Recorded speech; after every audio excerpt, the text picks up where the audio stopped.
He's let so much slip. And any notion that there's going to be a good deal at the end of this for Canada, I think, has been dispelled.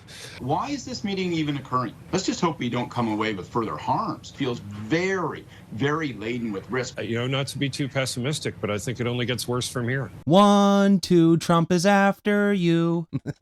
Somebody's getting a bit worried. It's funny when you watch this video because the two clips that I'm going to show you today, one is from a CTV panel, the next one's from a CBC panel, and you can watch the collective worry on their face as they talk about Mark Carney going down to the US to talk to Donald Trump. Like even Scott Reid is worried about this meeting, and he thinks that this may destroy Carney. When Mark Carney has radical leftist morons having semi-panic attacks on TV, you know that confidence in Mark Carney is dwindling. Mark knows that he broke his big promise, and that was dealing with Donald Trump. So if Carney goes to meet with the president and then comes back with nothing or even worse, this could trigger a non-confidence vote way sooner than we expect. Leave a like on the video to help it break through the algorithm, and consider subscribing. It's totally free and you can always unsub. Politically, what are the stakes for the Prime Minister? It's puzzling, really, because, he's going down there in a diplomatic effort, but he has to come back with some kind of deliverables. He has let so much slip, not only the deadlines that he set for himself in the past, but he's given away things, right? He's rolled back the counter tariffs. He's removed the digital services tax. He's backtracked, frankly, on the global minimum tax. So we have to see some wins soon. And I'm really concerned, frankly, about what that might mean in terms of overall sovereignty or any damage to the long-term view, which is the CUSMA negotiations. There has to be something tangible that you tell Canadians out of this meeting, I feel like, given what's happened over the last 6 months. At the same time, how careful does he have to be about what we end up ceding in exchange for that? I think there's a very, very low likelihood that there's going to be a deal coming out of this meeting. I think it's extremely low. And any notion that there's going to be a good deal at the end of this for Canada, I think, has been dispelled over the past number of months as we've seen what's happened with other countries, frankly. There isn't a tariff-free option. I think CUSMA is not going to go as well as it did last time, and I see no path for that being settled at this meeting. It kind of informs what I would characterize as like a highly risky environment for the Prime Minister and the federal government in this meeting. We know that no one's getting a tariff-free deal. Maybe if they're able to come home and say, hey, we've got tariffs on steel and aluminum reduced to 15%, that's at least some kind of deliverable. But on the broad strokes of it, like, who knows what the heck Trump is going to do, which feels like a very high-risk environment to head into. I agree with that strongly. Really, all the knuckles are white, man.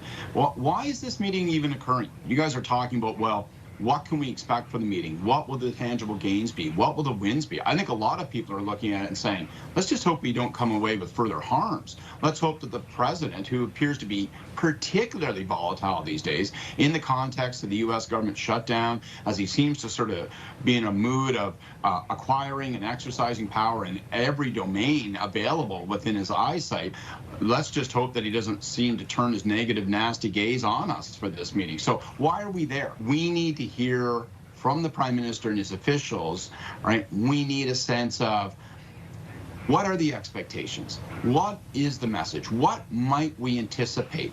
Because some people are going to look at this meeting and say, well, it couldn't possibly occur unless there's some sort of breakthrough. Others might look at it and say, my God, does this mean that supply management is being surrendered? Or is it something else altogether, and we might see a deal on the Golden Dome, and so a defense partnership of some sort?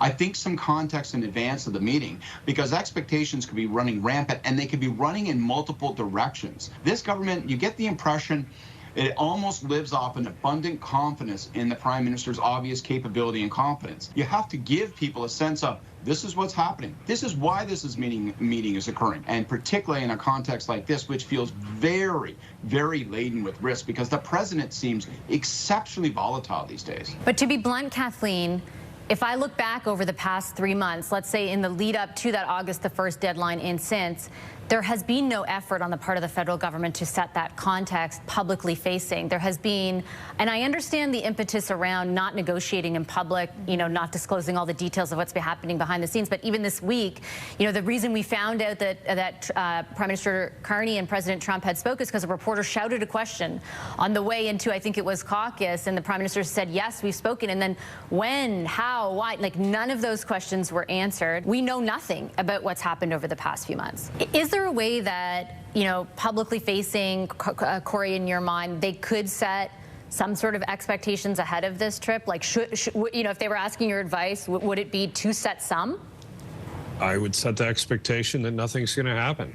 Like, this is going to be a conversation that, because I just don't see how there's an agreement coming out of this that's better than what the status quo is. Not to be too pessimistic, but I think it only gets worse from here. What is the point? And we talk about strategy, we talk about politics. Like, what is the point politically of going there on their turf to engage in that kind of conversation that could result in, as little as both Kathleen and Corey just described? Why should we be guessing? I don't think this conversation is particularly helpful to the government. If I was in the government, I wouldn't be thrilled with it, because we're speculating wildly. Even as we seem to think that it's unlikely we'll see some kind of announcement, we're still speculating about that possibility. So why do I think they're going? My guess is the reality of the meeting is that it's come about because Trump has said, look, you know what? We've been talking by text. We've been sending telegrams and, balloonograms to one another. Let's actually just meet face to face. Come on down and let's talk about some stuff. So just like we're making this too complicated when we say, oh, well, what is the litmus test that can be set? What are the standards that might be set that we can just tell us what the meeting is? Like, if the meeting is just, we received an invitation, we want to talk this stuff through, we don't expect any announceables, we don't think any breakthroughs are going to occur, this is a necessary and important conversation, keep things on track, particularly with Q's looming, then just say that. That sets, as Corey suggested, expectations, sell or low. And that's probably the right place to be. Leaving people to speculate, as we are, that maybe there is a deal, or maybe there's a deal, but it's not good enough. That's a zero help to government. That's not where I would be, and that's not what I would tolerate in public. I'd get into the vacuum and fill it fast. I mean, we all know that this is an act of desperation from Mark Carney. Even the Liberals are admitting it. But what they should be more concerned about is why Mark Carney keeps leaving people in the dark. People with common sense know why, but it's because he doesn't want to commit to telling people his reason for going to meet with Trump. Because if he had to tell people, he would say that he believes that he can reach a mutually beneficial agreement with the United States. But if he says that and then returns empty-handed like he always does, then it further validates his inability to deal with Trump. Like the weak-kneed clone of Mr. Burns Carney truly is. Let's look at some of the comments on this video, because more importantly than anything, it's the people in Canada whose opinions matter, not this panel of entitled pussycats. Pokey writes, he will return with nothing. Canada is not considered an ally anymore. They allowed foreign interference knowingly to penetrate every pillar of our society. Nominal topic, Kuzma is over. You just don't know it yet. Outlier, Kathleen Airhead Monk, Corey Turncoat Tanaik, and Scott Pottymouth Reid. This is a distraction. Carney needs to continue building relations with Europe and Asia. Going over there and sipping tea with a bunch of British people is not building relations. Agnostic writes, I think it's a Hail Mary on Carney's part. And Miranda says, elbows up. The Liberals ruined Canada. 10 years of decline and counting. And counting. And counting. And don't think that it's just CTV, because CBC is also feeling apprehensive about this little trip. Look, I don't know for sure what will happen in the next few days.